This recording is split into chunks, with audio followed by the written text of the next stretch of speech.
स्वागत है आपका हॉर्नबिल टीवी भारत पे। मैं हूं आपके एंकर के क्रिस्टिना सोलो। आइए देखते हैं आज की बड़ी खबर। एलडीए अधिकारियों की मिलीभगत से लखनऊ में अवैध निर्माण जारी है, जबकि सीएम योगी आदित्यनाथ सख्त कार्रवाई पर अड़े हैं।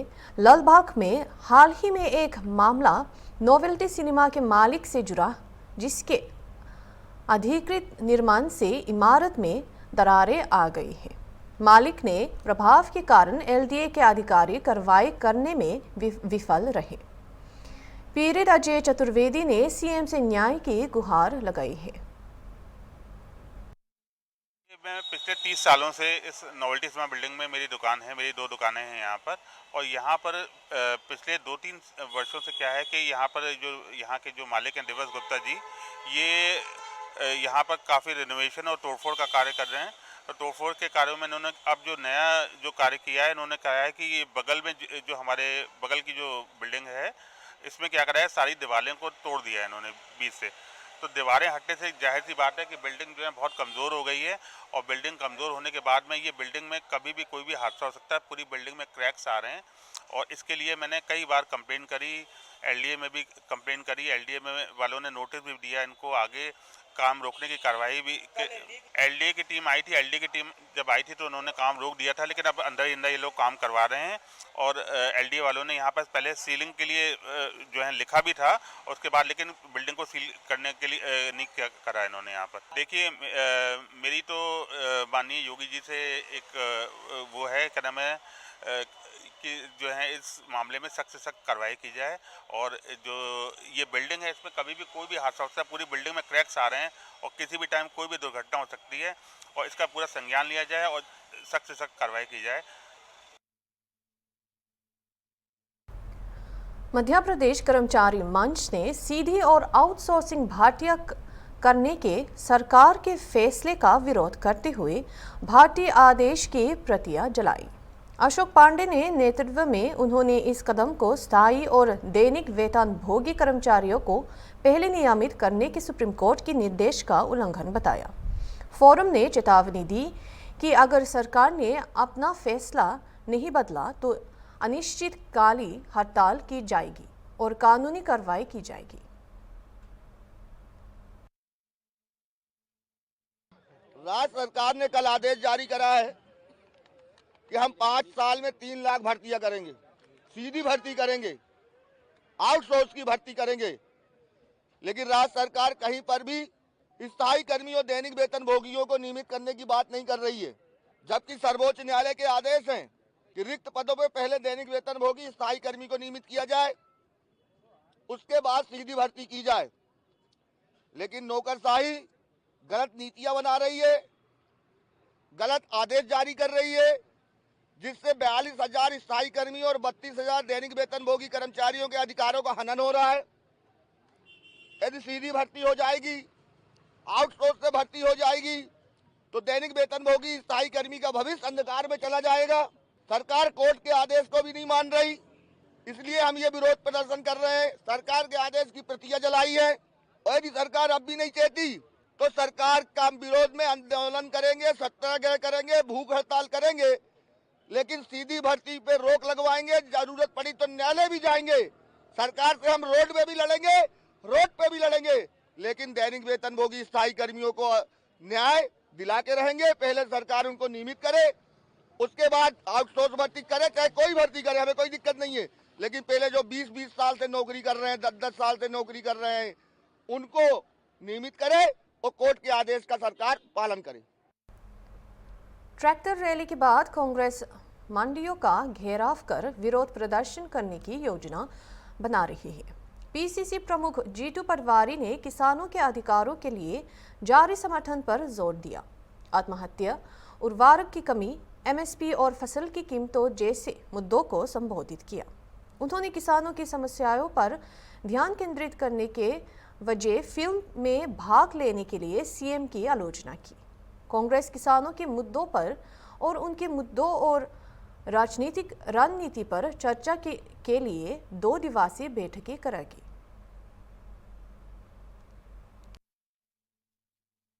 संज्ञा देते हैं कि ये तो नशेड़ी हैं, ये तो मानसिक रूप से कमज़ोर हैं, विकलांग हैं, पागल हैं, ये एक तरह से उनका सम्मान करते हैं हमारे कृषि मंत्री पुत्र। और यही मोहन यादव जी की सरकार की भी नियति बन गई है। ब्याज चुकाते चुकाते किसान की ज़मीन बेचने की नौबत आ जाती है। इसके अवज में मजबूरी में आत्महत्या किसान करते हैं। और ऐसी लंबी फहरिस्त है। जो 0% ब्याज की कहानी थी उनकी, उसको भी एक तरह से असली उसका भी चेहरा दिखता है। मैं अनुरोध करना चाहता हूँ, ये सरकार बेशर्म सरकार हो गई है। हर क्षेत्र में अब इनके पास कोई भी ऐसा लॉजिक नहीं है कि ये बता सके। इन्होंने खाद की बात की, वीडी शर्मा जी ने भाषण दिए थे, पर्याप्त खाद है, यहाँ इतना, वहाँ चले गए, यहाँ चले गए। मैं गुना के किसान के घर जा रहा हूँ। 2 दिन बाद गुना के किसान के घर जाना, यानी खाद की पीड़ा को पब्लिक के साथ इस सरकार के ज़मीर को जगाना। आप सबके माध्यम से अनुरोध करना चाहता हूँ कि जैसा हमने कहा, हमारा दूसरा पखवाड़ा किसानों के हित और उसकी रक्षा के लिए, पहला हमने 6,000 रुपया किसानों के हित की रक्षा के लिए हर जगह ट्रैक्टर यात्राएं निकाली। दूसरा, उसी कार्यक्रम में हमने कहा था हम दूसरे बार चरण में जब चालू करेंगे तो मंडियों का घेराव करेंगे। 3100 धान के दाम चाहिए। मोहन यादव जी चैन से नहीं सोने देंगे कांग्रेसी आपको और किसान के बेटे। 2700 गेहूं के दाम चाहिए। आप चैन से सो नहीं सकते हो मोहन यादव जी, जब तक आप किसान के बेटों की हितों की रक्षा नहीं करोगे, जो वादे किए वो पूरे नहीं करोगे।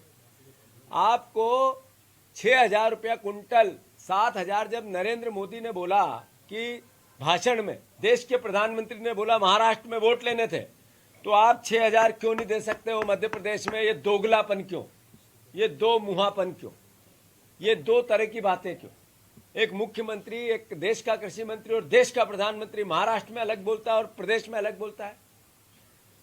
6,000 किसानों की सोयाबीन की फसलों के दाम और लास्ट में किसानों की किल्लत खाद की, इन चारों भाव को लेकर फिर से हम दूसरे चरण का आंदोलन, मंडियों का घेराव कर रहे हैं। और ये सरकार जब तक नहीं जागेगी, जब तक किसानों के हितों की रक्षा नहीं करेगी, जब तक किसानों के अधिकार नहीं देगी, तब तक हम कांग्रेस पार्टी बिल्कुल ताकत से सड़क पर रहेगी। मैं गुना जा रहा हूं और जैसा मैंने कहा कि जितनी डिमांड की सरकार ने, पहले इसने आकलन गलत किया, जो सरकार का निकम्मापन था, अकर्मण्यता थी। फिर जो आकलन किया उसके अवज में डिमांड की केंद्र सरकार से, उससे 30% यहाँ खाद पहुंचा। जो खाद है जितना 30% पहुंचा, तो 5 गुना ब्लैक में ये खाद बिका। और कई लोगों ने जैसे दम तोड़ दिया, कुछ पता चले कुछ नहीं चले, लाइनों में लोग भूखे मरते रहे और अब भी मर रहे हैं। और थर्ड, जो आया खाद 30%, वो भी बीजेपी के नेताओं के यहाँ उसकी भी एक तरह से भर्ती करा दी या उसका भी भंडारण करा दिया, तो वो अपना ब्लैक भी बेच रहा है और अपना यूज भी कर रहा है, उपयोग भी कर रहा है। बीजेपी के लोग इसके पीछे पकड़े गए हैं, कई जगह के, जो दलाली करते हुए खाद ब्लैक में बेचते हो। तो मोहन यादव जी, आपकी सरकार का, कृषि मंत्री देश के पूर्व मुख्यमंत्री शिवराज सिंह चौहान का असली चेहरा मध्य प्रदेश की जनता देख रही कि आपका झूठ और पाखंड कितना चल रहा है। तो मैं फिर से इन चारों मांगों को लेकर दूसरे चरण का हमारा आंदोलन फिर प्रारंभ हो रहा है। मैं समझता हूं कि ये हमारा दायित्व है, जनता ने हमें काम दिया है, विपक्ष में रहकर सरकार की कमियों को बताना और मजबूर करना हम करेंगे। यूपी के मंत्री संजय निषद ने वर्ल्ड फिशरीज डे 2024 को चिन्हित किया, जिसमें मत्स्य पालन में आत्मनिर्भरता की दिशा में यूपी की प्रगति पर प्रकाश डाला गया। उन्होंने कहा कि आयात 80% से घटकर 20% हो गई है। निषद ने यह भी उल्लेख किया कि भारत की वैश्विक नेतृत्व आशंकाओं का समर्थन करने के लिए मत्स्य विभाग के प्रमुख के रूप में एक मछुआरे के बेटे को नियुक्त करने वाला यूपी पहले राज्य है जो इस आधे वेतन के साथ प्रबंधित करता है।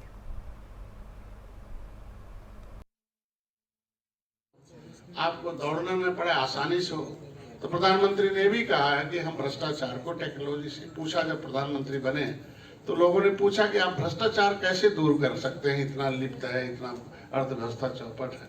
तो प्रधानमंत्री ने कहा कि मेरे देश के जो वैज्ञानिक हैं, जो देश के टेक्नोलॉजी हैं, बुद्धिमान लोग हैं, वो हमारा साथ देंगे। हम टेक्नोलॉजी से भ्रष्टाचार भी रोकेंगे और टेक्नोलॉजी से भारत को फिर से विश्व गुरु भी बनाने के लिए काम करेंगे, इन्होंने कहा है। और अर्थव्यवस्था को अपनी सुदृढ़ करेंगे। अर्थव्यवस्था सुदृढ़ करने की देन है 41,000 करोड़ रुपये दिया उन्होंने। तो मैं ये कह रहा था कि उत्तर प्रदेश में इस चीज को लागू करने के लिए मैं प्रथम रूप से आज अपने बीच में हमारे फेडरेशन के चेयरमैन बीरू सहानी जी हैं, मैं उन्हें बधाई देता हूं। कम से कम फेडरेशन को आज उत्तर प्रदेश में पहचान आ रही है। मैं अपनी तरफ से, अपनी पार्टी की तरफ से, सरकार की तरफ से उन्हें बधाई देता हूं कि फेडरेशन में लोग रजिस्ट्रेशन कराए। उसके लिए बहुत बधाई होंगी मुनीषा जी, इनके जो कारणवश हमारे चेयरमैन साहब नहीं आ पाए, ना हमेशा आते हैं, हमारे बहुत पुराने वो साथी हैं। हम राजनीति में नहीं थे, डॉक्टर थे, सोशल वर्कर थे, तब से वो राजनीति में हैं। मेरे चेयरमैन साहब आज नहीं हैं, उनके जगह पर हम उत्तर प्रदेश में पहली सरकार है ये तीनों कुर्सियों पर।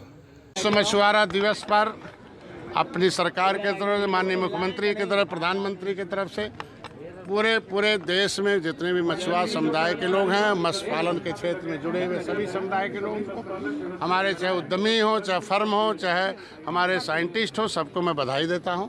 आज उत्तर प्रदेश सर्वोत्तम प्रदेश बने, आत्मनिर्भर बने। मत्स्य पालकों को बुलाया गया था, उन्हें कुछ लोगों को सम्मानित किया गया है, चाहे हेचरीज के सेक्टर में रहे हों, चाहे मार्केटिंग क्षेत्र में रहे हों, चाहे प्रोडक्शन के क्षेत्र में रहे हों, चाहे जिस क्षेत्र में महिलाओं को भी रुके, मतलब महिलाओं को किया गया और तमाम लोगों को किया गया। इसमें 2 महिलाओं का मैं विशेष स्थान हो गया कि उससे निगम में मछली पालन नहीं होता, उसमें मंजू कश्यप ने किया। एक हमारा मतलब नगर निगम में मछली पालन नहीं होता है, वहाँ करके दिखाया है और उसने प्रधानमंत्री से भी नाम पाया। दूसरा, एक महिला हमारी है जो निगम को संभाल कर फैजाबाद की उस मछली मतलब निगम को आगे बढ़ाने में काम कर रहे हैं। ऐसे तमाम सेक्टर के लोगों को किया, तमाम साइंटिस्ट लोग आए थे, तमाम मत्स्य पालक आए थे, अपने विचार रखे, एक दूसरे को शेयर किया है, जिससे उत्तर प्रदेश को हम आत्मनिर्भर बना सकें।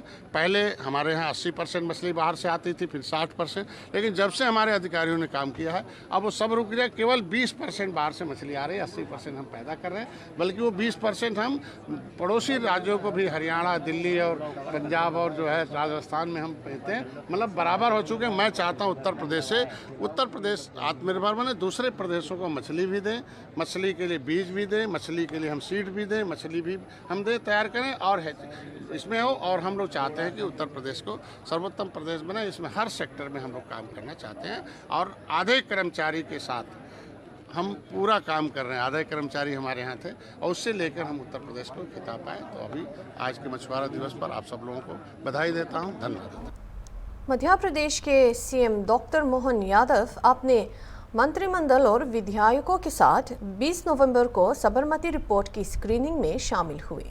स्क्रीनिंग से पहले अभिनेता विक्रांत मासी और राशि खन्ना ने सीएम से मुलाकात की।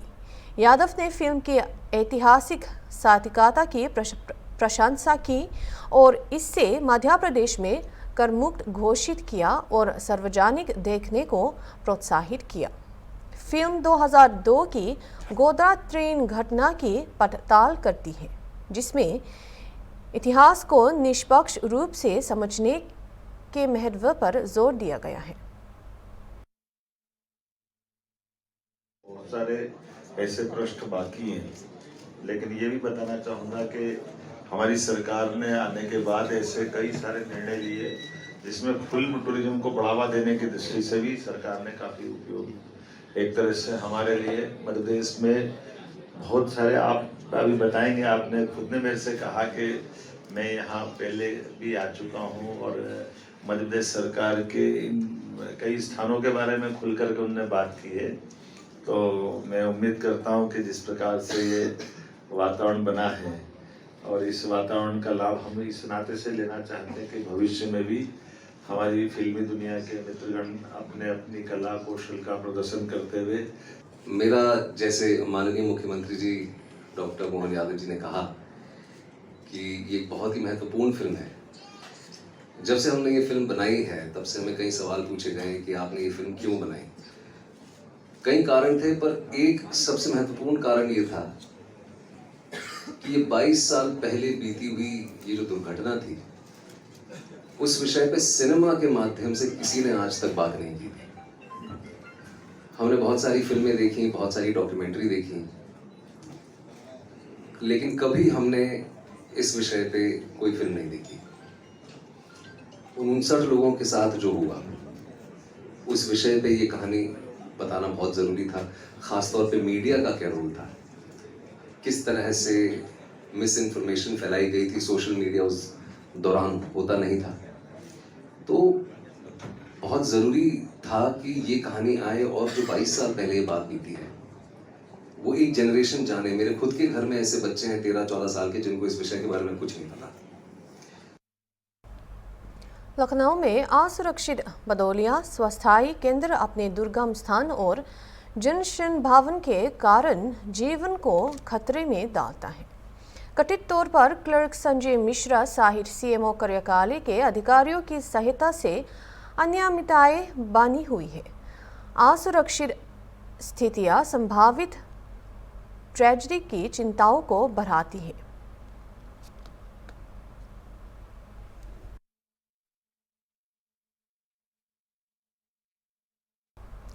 नूरी खान को मध्य प्रदेश कांग्रेस महिला विंग के नया कार्यकारी अध्यक्ष नियुक्त किया गया है और राज्य कांग्रेस कार्यालय की अपनी पहली यात्रा में खान ने कहा कि वो सरकार से लेकर विधायिका तक महिलाओं के अधिकारों को और महिलाओं के अधिकारियों के लिए लड़ाई जारी रखेगी।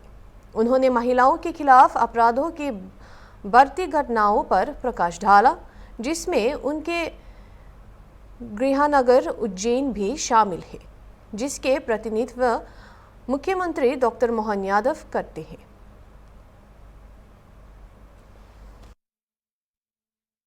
दिसंबर में मैंने सारे पद छोड़े क्योंकि मुझे हज यात्रा पर जाना था। मैंने साफ कहा था कि मैं पार्टी की साधारण सदस्य के रूप में जुड़ी रहूंगी। पूरे 1 साल मैंने एक सदस्य के रूप में काम किया। कश्मीर चुनाव की प्रभारी बनकर गई, महाराष्ट्र चुनाव की, उसके बाद ये तीसरी जिम्मेदारी जो मुझे मध्य प्रदेश में दी गई है। तो पूरे 1 साल तक मैंने कोई पद नहीं लिया और मैं धार्मिक यात्रा से लौटी हूं और बड़े ही आत्मविश्वास के साथ आज मध्य प्रदेश कांग्रेस कमेटी के इस दफ्तर में कदम रखा है और महिला सुरक्षा को लेकर हम अपनी रणनीति बनाएंगे और इस सरकार से लड़ेंगे। देखिए, एक आम महिला जो हमारी सदस्य बनेगी, 2.5 लाख महिलाओं ने पिछले 1 महीने में पूरे देश भर से महिला कांग्रेस की सदस्यता ली है और मध्य प्रदेश में 16,000 से ज़्यादा बहनों को हम जोड़ चुके हैं। चूँकि आज मेरा ये पहला दिन है और हमारी ये रणनीति रहेगी कि ज़्यादा से ज़्यादा महिलाएं जो हैं मध्य प्रदेश में वो महिला कांग्रेस से जुड़ें।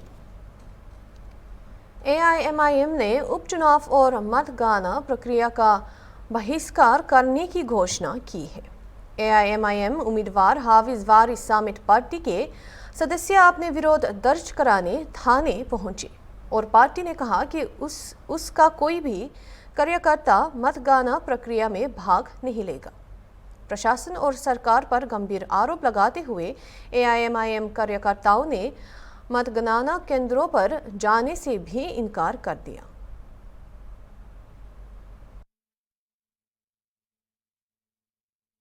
देखिए, थाने आए थे, थाने उसे छुटाने के लिए आए थे। वो उन्होंने जो 5:30 बजे के वक्त को कह दिया है कि किसी अपने भाई की किसी भी को हम भेज देंगे, छोड़ देंगे। देखिए, हमारा जो है पार्टी का कार्यकर्ता है और हमारा मामलेदार भाई है, इसके लिए आए थे। क्या आपने इसके लिए ट्वीट भी किया था? मैं इसके लिए ट्वीट नहीं किया था, इसके लिए ट्वीट नहीं किया था। ट्वीट तो हमने जो है सोशल मीडिया पर सब, यानी जो आज ये जो इलेक्शन जो हुआ है इसका बहिष्कार किया है हमने। ये इलेक्शन नहीं है, ये तो ये एक तरफा जो है ये कैप्चर किया गया इलेक्शन, ये कोई इलेक्शन नहीं है। और हमने बहिष्कार भी किया है और हम जो है काउंटिंग जो है मतगणना का भी बहिष्कार करेंगे। हम उसमें नहीं जाएंगे, क्या फ़ायदा उसमें जाके, जब हमारे आदमियों को वोटों को वोट डालने का मौका नहीं दिया, समझ के उन्हें मार के उन्हें भगा दिया, उनकी पर्चियाँ फाड़ दी। उन्होंने अपनी पर्ची जो है एक उस पर लाल कलर का बॉर्डर बना हुआ पर्ची पे, उस पर्ची उन्होंने जो है ये उसी पर्ची से उन्हें वोट डालने दिया। बाकी पर्ची उन्होंने सब रिजेक्ट कर दी हैं, तो उससे कोई फ़ायदा नहीं है बिल्कुल भी। वहाँ जाकर भी जो है ना कोई फ़ायदा नहीं है, सब एक तरफा सब कैप्चर कर लिया गया। जिम्मेदार जो है पूरी सरकार है, पूरा प्रशासन। वो हटाने की जब 100 को हटा दीजिए, 500 हटा दीजिए, एक गांव में 100 पुलिस बल लगे हुए हैं भाईजान। वहाँ सब ने ये जो लोग बेइज्जती करी है, औरतों के साथ बुजुर्गों के साथ में बेइज्जती करी गई है, उन्हें मार मार के लाठी भगा दी, उनकी पर्चियाँ फाड़ दी गई, उन्हें बेइज्जत किया गया। आप चुनाव आयोग के बारे में क्या कहना चाहेंगे? चुनाव आयोग साहब से ही मैं कहना चाहता हूँ कि इलेक्शन जो है यानी इससे बेहतर ये ना कराया जाता, वैसे ही प्रमाण पत्र दे दिया जाता इलेक्शन कमीशन से। मैं अपील करना चाहता हूँ, ये गुजारिश कर रहा हूँ उनसे कि वो अब इस इलेक्शन को जो है ये पूरा इलेक्शन कैप्चर कर लिया गया, ये इलेक्शन नहीं हुआ है, ये तो जो है ना एक किस्म का गला घोंटा गया है, लोकतंत्र चीरहरण कर गया। अब जो है इस इलेक्शन का जो है बिल्कुल इसे रद्द किया जाए, इसका दोबारा ये इलेक्शन दोबारा से किया जाए, तब ये ठीक ठाक होगा। इससे बेहतर नहीं तो ये बिल्कुल बेकार इलेक्शन है। और इसका बहिष्कार करें, लेकिन उनमें से कोई नहीं आया, क्योंकि उन्हें ये खतरा था कि उनके जो मामला दबे हुए हैं, जो उन्होंने घोटाले किए हैं, कहीं वो उजागर ना हो जाए और प्रशासन उनके खिलाफ ना हो जाए, तो वो लोग नहीं आए। लेकिन हमने बहिष्कार कर दिया है चुनाव का, और हम मतगणना का भी बहिष्कार करेंगे। AIM पार्टी बिल्कुल मतगणना में बहिष्कार करती है। और ये चुनाव जो है लोकतंत्र का चीरहरण हुआ है, जनता के जनादेश का जो है डकैती डाली गई है। अभी के लिए इतना ही, और दूसरी खबर के लिए देखते रहिए हॉर्नबिल TV।